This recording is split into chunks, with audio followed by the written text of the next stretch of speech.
Hi, I want to revisit Ronald Chipaike's thesis on the militarization of the scramble for Africa's resources. Ronald Chipaike wrote the article, The Libya Crisis, the Militarization of the New Scramble, and more.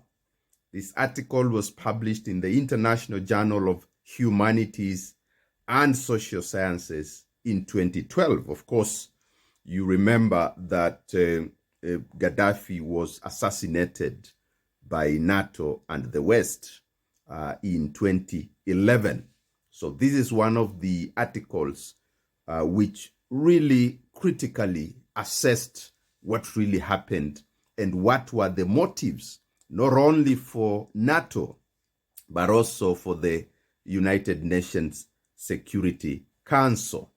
So I want to juxtapose the assumptions made by Chipaike against the genocide that is going on in the Sudan, more or less a forgotten genocide now. The Sudan genocide, from some sources, has now claimed upwards of 150,000 Sudanese from 2023. That is significantly higher than the numbers already claimed in the Gaza genocide. The Gaza genocide has claimed 73 or 74,000 innocent Palestinians. The genocide in Sudan from 2023 has now claimed more than 150,000 Sudanese.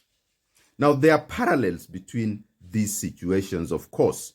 But first of all, let me read for you what Chipaike says about the actual motivations for the NATO attack and the eventual assassination of Muammar Gaddafi. As you remember, the United Nations Security Council passed Resolution 1973, which then allowed for NATO to actually attack and make sure that Gaddafi is no more. By passing Resolution 1973, the United Nations Security Council gave NATO, deliberately or unwittingly, and I would say it was deliberate and it was planned that way. That is why when a team of African leaders went to Libya to try and negotiate, they were told to back off because NATO, America, the Europeans had already decided many years ago that when the first opportunity arises, they would assassinate Muammar Gaddafi, one of Africa's leading revolutionaries.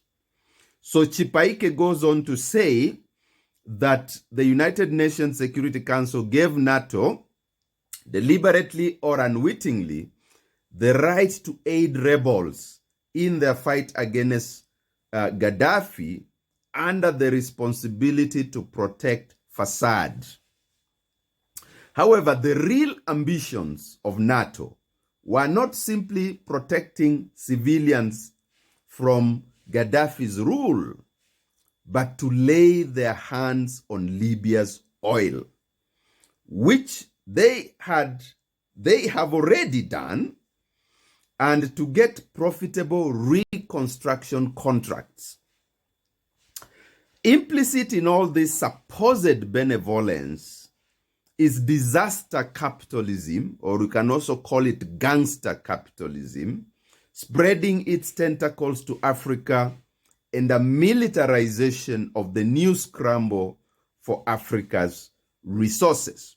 So Chipaike notes the very carefully and very authoritatively establishes that the real aims were two.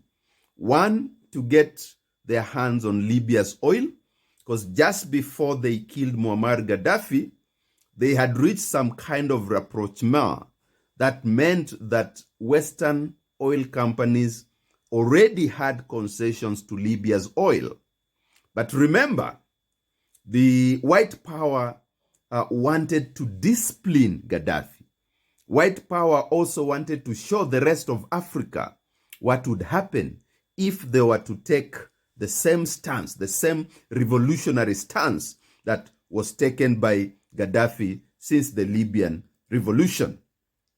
So it was to get their hands on the oil, to extract more oil from Libya, because Gaddafi is the only leader who wisely used oil revenue to make sure that the living standards in Libya are very high. In fact, he created a welfare system not different from that in Norway, and perhaps even more advanced in terms of some of its key projects. So the second aim, of course, was to profit from reconstruction contracts. And this is something that we have seen in many theaters of war. We have seen it in Iraq, we have seen it in Syria, and even with the attack on Iran, one of the aims was to make sure that Western firms get contracts when it comes to reconstruction, assuming, of course, as the white power had assumed, that Iran would be a walkover. But Iran has proved to be very well prepared with asymmetrical warfare approaches. Now, my reason for this conversation is actually, as I said initially, to juxtapose Chipaike's thesis to the genocide that is taking place in Sudan. And now I'm reading to you an article called "The Sudanese Genocide, an Internal Security Matter or Proxy Warfare." And this article makes it very clear that it is a proxy war. It is a proxy war being fought in Sudan, and which has now led to the genocide of more than 150 Sudanese.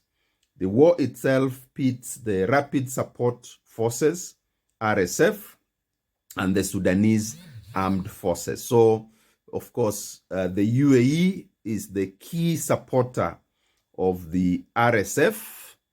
The UAE gets its arms from France, from the US, from the UK, and others.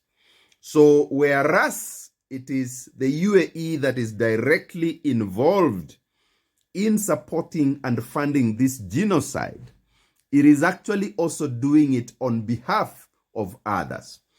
One of the key motivations, of course, is the gold trade, in particular gold from Sudan. And the leader of RSF actually owns a gold trading company based either in the UAE or in Dubai, one of those two places. And so there's a direct financial gain by the leadership of RSF itself. But also remember, the UAE itself is a big center when it comes to the gold trade. So it is gold primarily that is fueling this war.